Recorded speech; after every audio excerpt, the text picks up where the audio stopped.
Manikanta big boss house లో ఉన్నప్పుడు full కాదు, కమిడియన్ లాగా దిగిపోయి నేను చేయలేను. కమిట్మెంట్స్ గురించి నువ్వు మాట్లాడు. డైరెక్ట్ కమిట్మెంట్ ఉంటది ప్రొడ్యూసర్ కి లేదా డైరెక్టర్ కి అని డైరెక్ట్ అడిగి కృష్ణానగర్ లో యూసఫ్గూడలో ఒక ఆఫీస్ తీసేసుకొని ఒక టేబుల్ వేసేసుకొని బక్రాలు ఎవరు దొరుకుతారు అని చూసుకునే రకాలు వీళ్ళు. సీరియల్స్ చేసే వాళ్ళకి బయట లైఫ్ ఉండదు అంటారు. ఫస్ట్ ఆఫ్ ఆల్ నువ్వు టీవీకి అలవాటు పడిపోయావు, ఈజీగా దొరికేస్తున్నావు నువ్వు. అలాంటప్పుడు థియేటర్కి వెళ్ళి డబ్బులు పెట్టి ఎందుకు కొనుక్కొని చూస్తాడు? హాయ్ హలో నమస్తే, నేను మీ anchor Shiva. Welcome to iDream Media. ఈ రోజు మన ముందున్న గెస్ట్, ఇప్పటికే మీరు అందరూ ప్రోమో చూసే ఉంటారు. గెస్ట్ ఎవరో మీకు తెలుసు, సపరేట్ గా చెప్పక్కర్లేదు. షబీనా నా దగ్గర ఉన్న guest. Manikanta big boss house లో ఉన్నప్పుడు ఫుల్ నెగిటివిటీ స్టార్ట్ అయినప్పుడు ఫస్ట్ వీడియో మణికంఠకి సపోర్ట్గా చేసిన పర్సన్ ఎవరైనా ఉన్నారంటే అది సబీనా.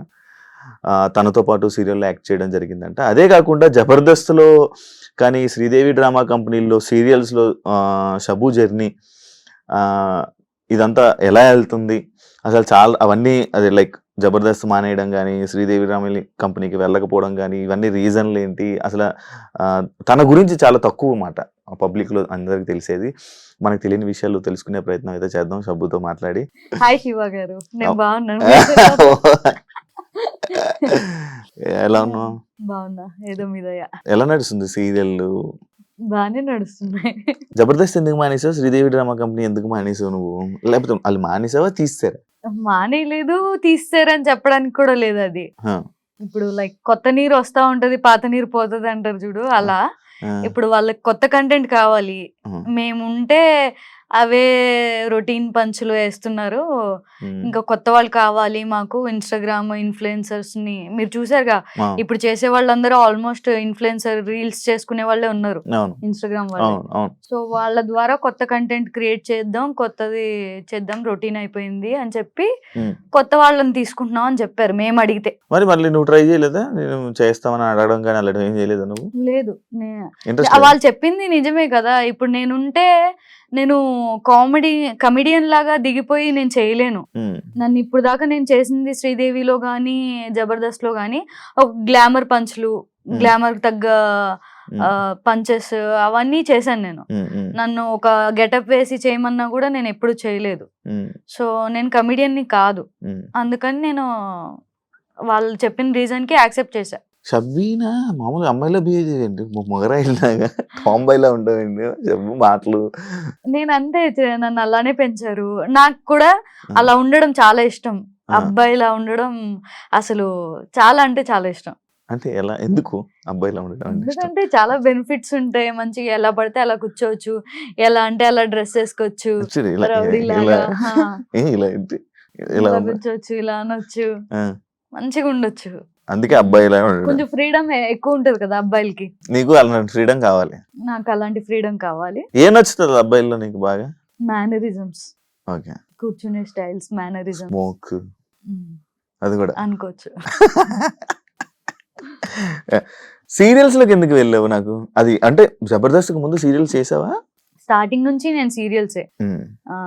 యాక్చువల్లీ ఫస్ట్ స్టార్టింగ్ అయితే నీలాగే యాంకర్ లా చేశాను. తర్వాత ప్రదీప్ పెళ్లి చూపులు షో వచ్చింది కదా, సో అందులో ఎంట్రీ ఇచ్చాను. అందులో ఎంట్రీ నుంచి సీరియల్స్ లోకి వచ్చా. సీరియల్స్ సినిమాలు చేస్తూ జబర్దస్త్ షోకి వెళ్ళా. జబర్దస్త్ ని రిఫర్ చేసింది పవిత్ర.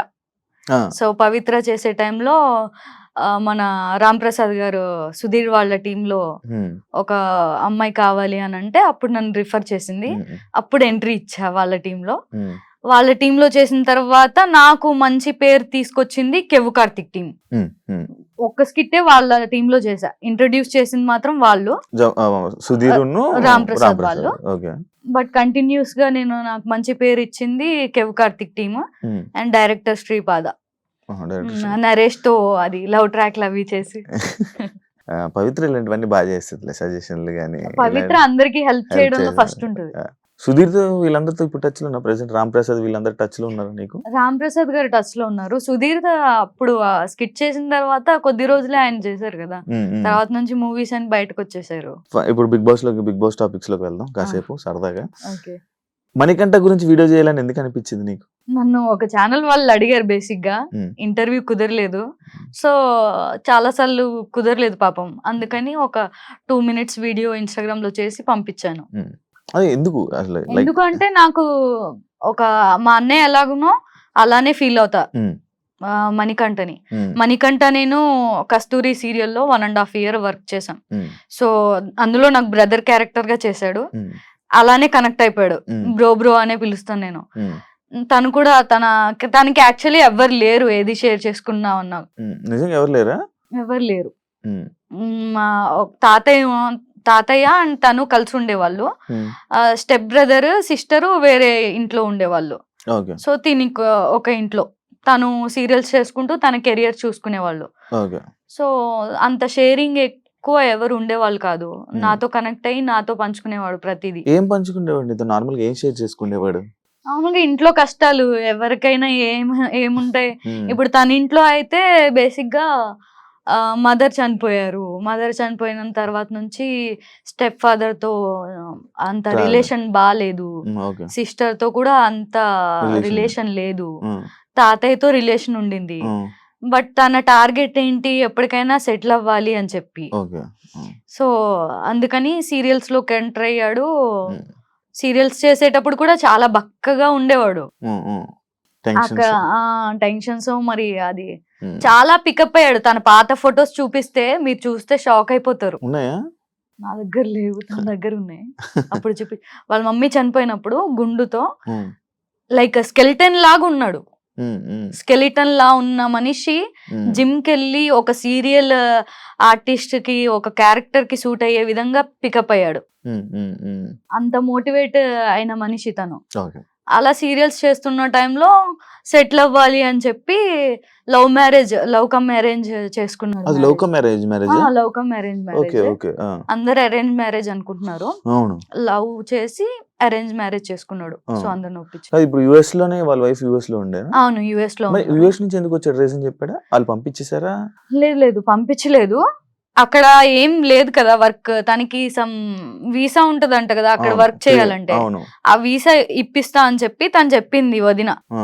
సో ఆ వీసా సమ్ ప్రాబ్లమ్స్ వల్ల అప్లై చేయడం, ఆ ప్రాసెస్ జరగడం అదంతా జరిగింది. ఈ లోపే కన్సీవ్ అవ్వడం, పాపని టేక్ కేర్ చేయడం అండ్ ఆ కన్సీవ్ ప్రెగ్నెంట్ ని ఏమంటారు, అదే ప్రెగ్నెంట్ లేడీని తనే దగ్గరుండి చూసుకోవడం అవన్నీ చేశాడు పాపం. ఎవరు ఉండరు కదా యుఎస్ లో చూసుకోవడానికి. తనే తన వైఫ్ ని దగ్గరుండి చూసుకున్నాడు, పాప పుట్టింది. ఇంకా అప్పటికి మళ్ళీ వాళ్ళ మమ్మీ చనిపోయినప్పుడు ఎలా ఉండేవాడో అలా అయిపోయాడు మళ్ళీ. అక్కడ ఉండడం వల్ల, యుఎస్ లో ఉండడం వల్ల తను అక్కడే మొత్తం చూసుకునేవాడు. వీడియో కాల్స్ చేసేవాడు నాకు, వాళ్ళ ఇల్లు చూపించేవాడు, తను చేసే పనులేంటి, మార్నింగ్ లెగంగానే కాఫీ ఇవ్వాలి, టిఫిన్ చేయాలి, లంచ్ చేయాలి, డిన్నర్ రెడీ చేయాలి, పాపకు పాలు పట్టాలి, ఇవన్నీ చెప్పేవాడు, చూపించేవాడు నాకు. అరే ఇలా అయిపోయావు బ్రో, ఏంటి బ్రో అంటే వస్తాను మళ్ళీ వస్తాను, కంబ్యాక్ ఇస్తాను అనేవాడు. బిగ్ బాస్ హౌస్ లో నాకు మా ఆవిడ కావాలి, మా పిల్ల కావాలి, మా స్టెప్ ఫాదర్ కావాలి, మా స్టెప్ సిస్టర్ కావాలి, వీళ్ళందరూ కావాలి అని ఎందుకు అన్నిసార్లు అన్న? నాకు రీజన్ ఏంటి అంటే ఈ మధ్య కాలంలో కొన్ని ఇష్యూస్ జరుగుతున్నాయి తనకి, తన వైఫ్ కి. సో ఆ ఇష్యూస్ వల్ల డివోర్స్ వరకు వెళ్తుంది ఇష్యూ. డివోర్స్ వరకు వెళ్తుంది, తీసుకోలేదు డివోర్స్ వరకు వెళ్లే సిచ్యువేషన్స్ వచ్చాయి. రీజన్ ఎవరు అనేది నాకు క్లారిటీ ఇవ్వలేదు బ్రో. అయితే ఇలా గొడవలు జరుగుతున్నాయి అని చెప్పాడు. బిగ్ బాస్ ఆఫర్ వచ్చింది వెళ్తున్నా అని చెప్పాడు.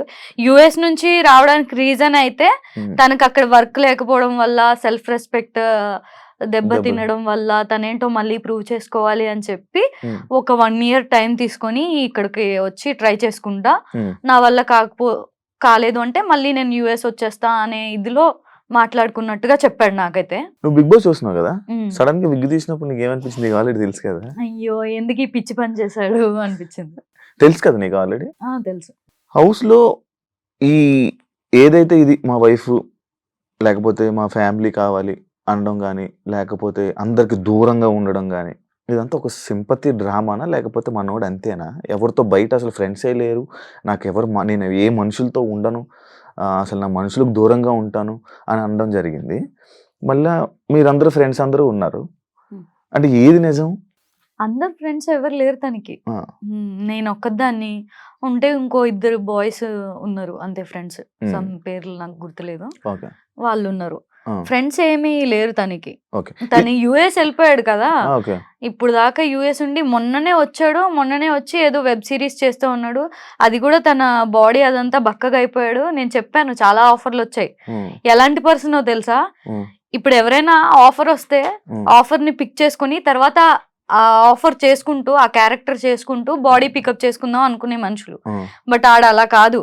ఫస్ట్ నేను పర్ఫెక్ట్ గా అవ్వాలి, జిమ్ చేయాలి, డాన్స్ నేర్చుకోవాలి, మంచి బైసిప్స్ పెంచాలి, అప్పుడు నేను యాక్సెప్ట్ చేస్తా ఆఫర్స్ వస్తే అని కూర్చున్నాడు ఇన్ని రోజులు ఎంతో కొంత పికప్ అయ్యాడంటే ఇన్ని రోజులు గ్యాప్ తీసుకున్నాడు. ఇండియాకి వచ్చి అవన్నీ చేసుకుంటున్న టైంలో డైరెక్ట్ బిగ్ బాస్ వచ్చింది. వీడేమనుకున్నాడు, సీరియల్ హీరోగా ఎంట్రీ ఇద్దాం అనుకున్నాడు. హీరోగా వచ్చాయి ఆఫర్స్, బట్ ఇంకొంచెం హీరోకి తగ్గట్టుగా బాడీ ఉండాలి అని చెప్పి వెయిట్ చేశాడు అనమాట. నేను చాలా సార్లు చెప్పా, బ్రో ఇప్పుడు ఈ రోజుల్లో ఆఫర్ రావడం చాలా ఎక్కువ, నువ్వు ఫస్ట్ యాక్సెప్ట్ చేసేసే తర్వాత నీ బాడీని పికప్ చేద్దు గానీ అని చెప్పేదాన్ని. లేదు షబ్బు నాకు కాన్ఫిడెంట్ రాదు నేను చెయ్యాలంటే అని చెప్పి అలా చేశాడు. బట్ అన్ఫార్చునేట్లీ బిగ్ బాస్ పెద్ద ఆపర్చునిటీ వచ్చింది. ఆలోచన మనోడు ఎలా ఉంటే మంచిగా తెలివైనోడేనా? చాలా తెలివైనోడు, బాగా ఆలోచిస్తాడు. సింపతి డ్రామా అంటే నువ్వు యాక్సెప్ట్ చేస్తావా? లేదు, ఆ పర్సన్ అనేది అంతే. తను మాట్లాడుతూనే కళ్ళల్లోంచి వాటర్ వచ్చేస్తాయి తనకి. చాలా సెన్సిటివ్, చాలా ఎమోషనల్. తను పెరిగిన సిచ్యువేషన్స్ అలా చేసేసాయి తనని. మమ్మీ దగ్గర పెరిగినట్టున్నాడు చిన్నప్పటి నుంచి. మమ్మీ చనిపోవడం, తర్వాత తాతయ్య, ఇంకా చెప్పేవాళ్ళు ఎవరు లేరు. డాడీ ఫస్ట్ డాడీ చనిపోయారు. సో డాడీ లేకపోవడం, మమ్మీ లేకపోవడం, తాతయ్యతోనే ఉండడం, ఒంటరితనం, ఆ బాధ, మమ్మీ చనిపోయిన సిచ్యువేషన్స్, డాడీ చనిపోయిన సిచ్యువేషన్స్, మేబీ వాళ్ళ స్టెప్ ఫాదర్ ట్రీట్ చేసిన సిచ్యువేషన్స్ కూడా అయి ఉండొచ్చు, అవి మనకు తెలీదు. ఫాదర్ టాపిక్ వచ్చింది. ఫాదర్ ఫుల్ బర్త్డేస్ కూడా చేసుకోవు, ఏవి అంత సెలబ్రేషన్స్ ఏమి ఉండవు, ఎప్పుడప్పుడు లోన్ ఫీల్ అవుతావు. ఫాదర్ అనగానే లైక్ ఏ స్టోరీ చేసినా బాగా కనెక్ట్ అయిపోతుంటావు. ఏంది కదా, నాకు చాలా ఇష్టం చిన్నప్పటి నుంచి డాడీ కూర్చి. మా డాడీ అంటే భయం ఉండేది, అండ్ ఆయన అంటే రెస్పెక్ట్, కేరింగ్ అవన్నీ చాలా ఎక్కువ చూపించిన వ్యక్తి నా లైఫ్ లో. సో నాకు చాలా ఇష్టం మా డాడీ అంటే. ఎప్పుడు జరిగింది ఇదంతా? నేను 8th క్లాస్ లో ఉన్నప్పుడు ఆయనకి హార్ట్ అటాక్ వచ్చి చనిపోయారు.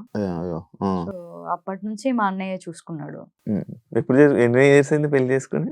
మొన్ననే, ఇప్పుడు ఈ నవంబర్ వస్తే 2 years అవుతుంది. 2 years. అప్పుడు సోషల్ మీడియా ఫుల్ సార్, సబీనాకి పెళ్లి బాయ్ ఫ్రెండ్ అని. ఎలా ఉంది ఇప్పుడు? హ్యాపీయా? మొత్తం సూపర్ హ్యాపీ.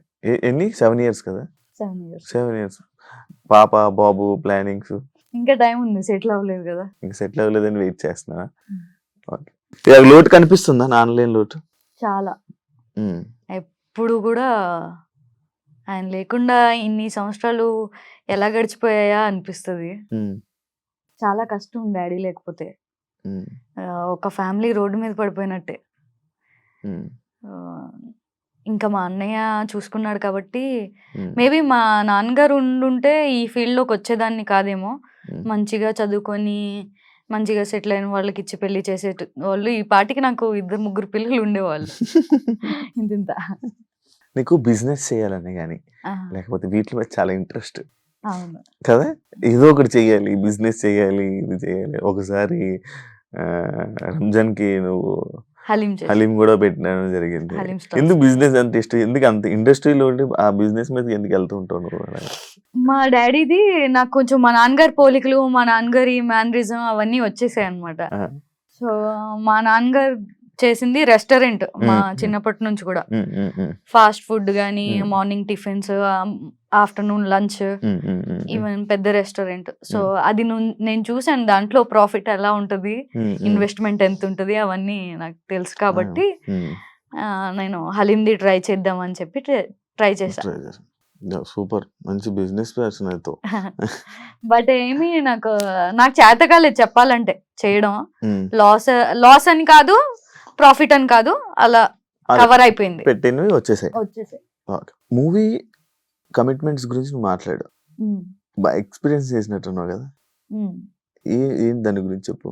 అంటే స్టార్టింగ్ కెరియర్ లో బేసిక్ గా ఎక్కడైనా ఆడిషన్స్ జరుగుతున్నాయంటే వెళ్ళేదాన్ని ఆఫీస్ కి వెళ్ళినప్పుడు అక్కడ ఒక డైరెక్టర్, ప్రొడ్యూసర్ ఉండేవాళ్ళు, స్టోరీ చెప్పేవాళ్ళు. చెప్పి డైరెక్ట్ కమిట్మెంట్ ఉంటది ప్రొడ్యూసర్ కి లేదా డైరెక్టర్ కి అని డైరెక్ట్ అడిగేవాళ్ళు. అప్పుడు కమిట్మెంట్ అనే వర్డ్ కూడా తెలిసేది కాదు. అంటే సినిమాకే కమిట్మెంట్ అయిపోవాలని అనుకుంటేదండి, తెలిసేది కాదు. అప్పుడు తీసుకెళ్లిన కాస్టింగ్ డైరెక్టర్ వాళ్ళు ఉంటారు కదా, ఏంటి అని అంటే దానికి మీనింగ్ చెప్పేటోళ్ళు. అమ్మని అమ్మ ఎక్స్ట్రా మంది వేరే లెవెల్ ఉంటది కదా, ఎక్స్ట్రా చేయొద్దు, ఇలాంటి ప్రాజెక్ట్స్ మన దగ్గర తీసుకురావద్దు అని చెప్పి అప్పటి నుంచి మూవీస్ అంటే భయం ఉండేది. బట్ తర్వాత నాకు అర్థమైంది ఏంటంటే, ఏదైతే కమిట్మెంట్స్ ఇలా కాస్టింగ్ కౌచ్ ఉంటుందో వీళ్ళందరూ అడిగిన వాళ్ళు ఇలా చేసేటోళ్ళు ఎవరి సినిమా కూడా సెట్స్ మీదకి వెళ్ళదు. వీళ్ళు ఒక కృష్ణానగర్ లో యూసఫ్ గూడలో ఒక ఆఫీస్ తీసేసుకొని ఒక టేబుల్ వేసేసుకొని కాల్ మీద కాల్ వేసుకొని కూర్చొని వచ్చిన వాళ్ళని ఇంటర్వ్యూ చేసుకొని బక్రాలు ఎవరు దొరుకుతారు అని చూసుకునే రకాలు వీళ్ళు. వాళ్ళకి కొత్తగా ఇండస్ట్రీ వచ్చే వాళ్ళు ఎవరైనా దొరికారు అనుకో అంతే, ఇంకా బలైపోయినట్టే. అమ్మాయిలు తెలియని వాళ్ళు ఎవరైనా మేబీ ఛాన్స్ వచ్చేస్తుందేమో, ఏదైనా చేసేద్దాం చింపేద్దాం అనుకొని ట్రిప్ అయ్యారంటే అంతే. ఇంకా నేను ఇచ్చే సజెషన్ అయితే అమ్మాయిలకి చాలా మంది అడుగుతూ ఉంటారు, చాలా మందికి ఇలాంటి వాళ్ళు దొరుకుతారు, జాగ్రత్తగా ఉండండి. మన చేతుల్లో ఉంటది మనం ఏం చేయాలి అన్న. మనం ఎలా ఉన్నా కూడా మనకు ఆఫర్స్ వస్తాయి మనలో టాలెంట్ ఉంటే. నీ జీవితంలో నీకు బాగా ఎక్స్పీరియన్స్ అయ్యి చాలా లైఫ్ లో అప్ అండ్ డౌన్ చూసో, లైఫ్ లో చాలా ఎక్స్పీరియన్స్ అయ్యో, కొన్ని నీతి సూక్తులు చెప్తుంటావు అప్పుడప్పుడు. నార్మల్గా తెలుస్తాయి కదా, నాకు అర్థమవుతుంది కదా చెప్తున్నప్పుడు, మాట్లాడుతున్నప్పుడు. మంచి ఎక్స్పీరియన్స్. లైక్ ఏం నేర్చుకున్నావు లైఫ్ లో? ఈ లైఫ్ జర్నీలో నువ్వు ఏం నేర్చుకున్నావు? నాకేం నేర్చుకున్నట్టు ఏం అనిపించట్లేదు. నేర్చుకోలేదు ఏంటి? పేషెన్స్ ఎక్కువ ఉండాలి, కోపం తక్కువ ఉండాలి, ఎవరినైనా మడత పెట్టి మాట్లాడేంత నీలాగా ఎవరినైనా మడత పెట్టి మాట్లాడేంత టాలెంట్ ఉండాలి. నేను మడత పెట్టి మాట్లాడతానా బాగా. బేసిక్ గా ఇండస్ట్రీలో ఎక్కువ కాలం ఉండాలంటే కోపం తక్కువ ఉండాలి, పేషెన్స్ ఎక్కువ ఉండాలి, మాట్లాడడం రావాలి, ఒబీడియంట్ గా ఉండాలి, రెస్పెక్ట్ఫుల్ గా ఉండాలి. ఇది నేర్చుకున్నా. సీరియల్స్ నీకు బాగా నడుస్తుందా? బాగుంది. పేమెంట్ల పరంగా దీని పరంగా నీకు జీవితంతో సీరియల్స్ చేసుకుని ఉంటావు, సినిమాలకి వాటికి ట్రై చేయవా? చేస్తున్నా. రీసెంట్ గా రాస్టర్ ఉంది, భలే ఉన్నాడే మూవీ చేసా. ఇంకొకటి ప్రియదర్శి గారు చేసా, అది రిలీజ్ కి ఉంది. హీరోయిన్ ఫ్రెండ్ క్యారెక్టర్స్ వస్తున్నాయి నాకు ఎక్కువ. యాక్టింగ్ ఫీల్డ్ లోని సీరియల్స్ అంటే సీరియల్, సినిమాకి సీరియల్ కి సంబంధం లేదంటారు. సీరియల్స్ అంటే ఒక చూపు చూస్తారు, సీరియల్స్ అంటే లైక్ ఉన్నది అది చూస్తారు. బట్ చాలా మంది చేసుకుంటున్నారు కదా, సీరియల్స్ చేసిన వాళ్ళే మూవీస్ కూడా చేస్తున్నారు. బట్ ఏంటంటే హీరోయిన్ గా రావాలంటే కష్టం. హీరోయిన్ ఫ్రెండ్ క్యారెక్టర్స్ లేదా వదిన క్యారెక్టర్లు ఇవి చేసుకోగలరు కానీ హీరోయిన్ లాగా రాలేరు. ఇప్పుడు ఎవరైనా సరే ఒక యాంకర్ గా చేసిన వాడు హీరో అవుతున్నాడు అంటే వాడి సినిమా ఖచ్చితంగా హిట్ అవ్వదు, అది ఎంత మంచి స్టోరీ అయినా. నిన్ను టీవీ స్క్రీన్ లో చూసే మనిషిని థియేటర్ లోకి వెళ్ళి చూడాలి అని జనాలు అనుకోరు. ఫస్ట్ ఆఫ్ ఆల్ నువ్వు టీవీకి అలవాటు పడిపోయావు, ఈజీగా దొరికేస్తున్నావు నువ్వు చూడడానికి. అలాంటప్పుడు థియేటర్కి వెళ్ళి డబ్బులు పెట్టి ఎందుకు కొనుక్కొని చూస్తాడు? అంత నాకు తెలిసినంత వరకు వెళ్ళరు జనాలు. మేబీ ఎంతో మెప్పించి ఎంతో ఎక్కువ ఫ్యాన్స్ ఉంటే అరే వెళ్ళాలి మనోడు అనే ఒక రెస్పెక్ట్ తో వెళ్తారు కానీ సంథింగ్ ఏదో బజ్ ఉందని వెళ్ళరని నా ఒపీనియన్. మనకంటే బయటకు వచ్చి నీతో మాట్లాడి మళ్ళీ నార్మల్గా ఉంటాడు అనుకుంటున్నా. ఉంటాడా? ఉంటాడు.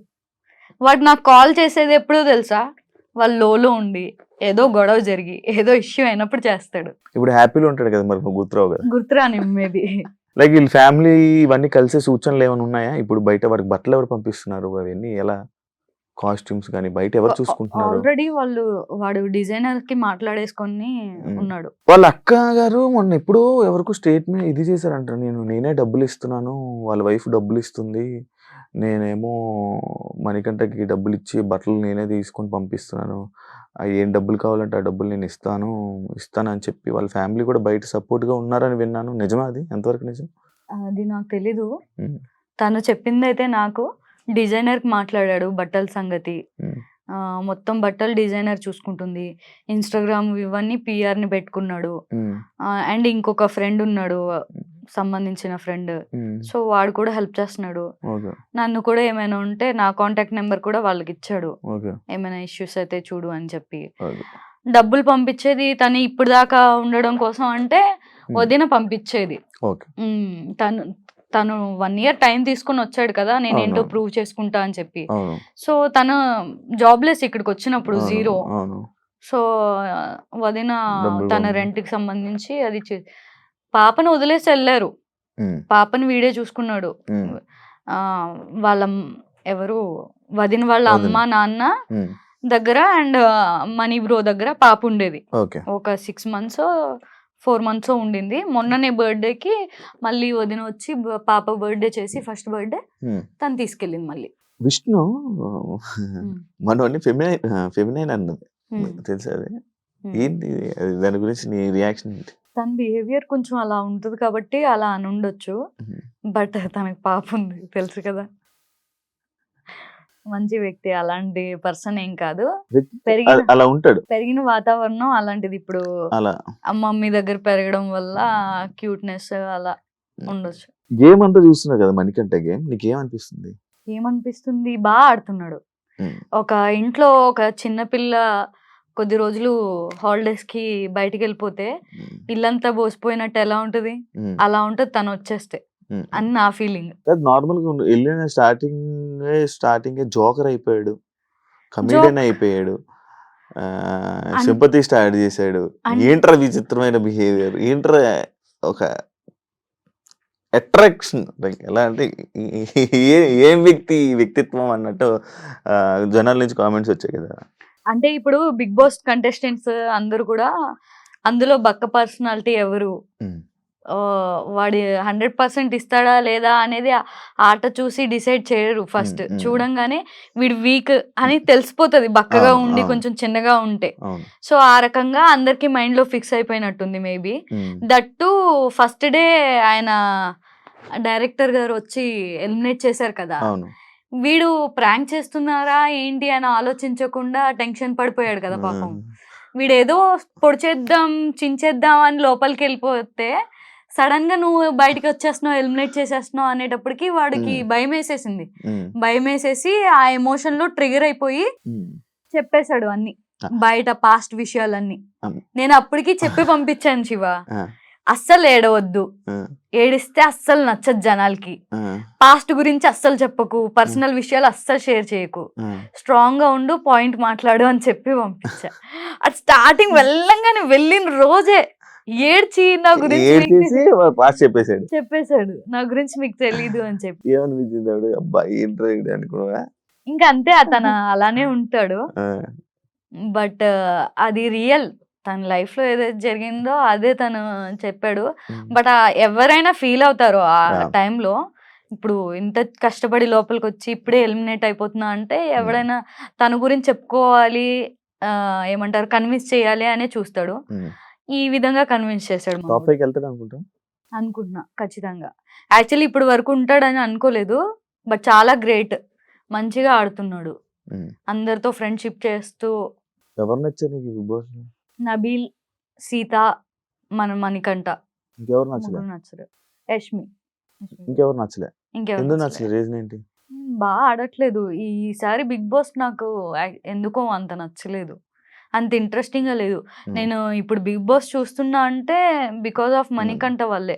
మణికంఠ ఏం చేస్తున్నాడు, ఈ రోజు ఏం దోలు పని చేశాడు, ఈ రోజు ఏం స్మార్ట్ మూవ్ వేసాడు అని చెప్పి చూడడం తప్ప ఇంకా నార్మల్ గా అయితే అంత ఇంట్రెస్టింగ్ అనిపించట్లేదు నాకు ఈ సీజన్. ఎందుకో పెద్ద స్టేట్మెంటే నిజంగా, ఎందుకు అంత ఇంట్రెస్టింగ్ నేను ఎవ్రీ సీజన్ చూస్తా, ఈ సీజన్ అంత ఇంట్రెస్టింగ్ అనిపించలేదు. ఓన్లీ మణికంఠ వల్ల చూస్తున్నా నేనైతే. కాదు, మణికంఠ పూర్తి పేరు చెప్పాడు, చూసావు నువ్వు? అవును, రియల్ అది? రియలే. ఆధార్ కార్డ్ లో నా పేరు ఉంటదా? ఆధార్ కార్డ్ లో ఉందో లేదో తెలియదు కానీ చెప్పాడు నేను సీరియల్ లో చేసేటప్పుడు. ఆ పూర్తి పేరు చెప్పు ఒకసారి. నాకేం గుర్తుంటుంది, ఫ్రెండ్ కదా, పూర్తి పేరు చెప్పు. నేనెందుకు గుర్తుపెట్టుకుంటా. ఎవరైనా పొగిడిన మణికంఠని, ఎవరైనా ఏదైనా లైక్ అప్రిషియేట్ చేసినా కానీ, ఏదో చెప్పినా మనం రియాక్షన్ ఏంటి, షాకింగ్ రియాక్షన్లు ఉంటాయి. ఇలా కింద కూర్చొని ఏం ఆలోచించేస్తాడు, ఎందుకు అలా ఫేస్ పెడతాడు? నార్మల్ గా కూడా సీరియల్ లో కూడా ఆలోచిస్తుంటాడు, సెట్స్ లో ఉన్నప్పుడు కూడా ఇట్లా ఇట్లా ఆలోచించుకుంటూ ఉంటాడు. ఎక్స్ప్రెషన్స్ ఎవడేంటి పొగిడినా కూడా. ఒక రోజు సీరియల్ షూట్ 5 days అనుకో, 5 days లో ఖచ్చితంగా 1 day సాడ్ గా ఉంటాడు, 1 day ఫుల్ యాక్టివ్ ఉంటాడు, 1 day ఆలోచించుకుంటూ ఏంట్రా లైఫ్ అన్నట్టు ఓ తెగ ఆలోచించేస్తూ ఉంటాడు. సో ఈ కైండ్ ఆఫ్ పర్సన్ తను సెట్ లో అలానే ఉంటాడు.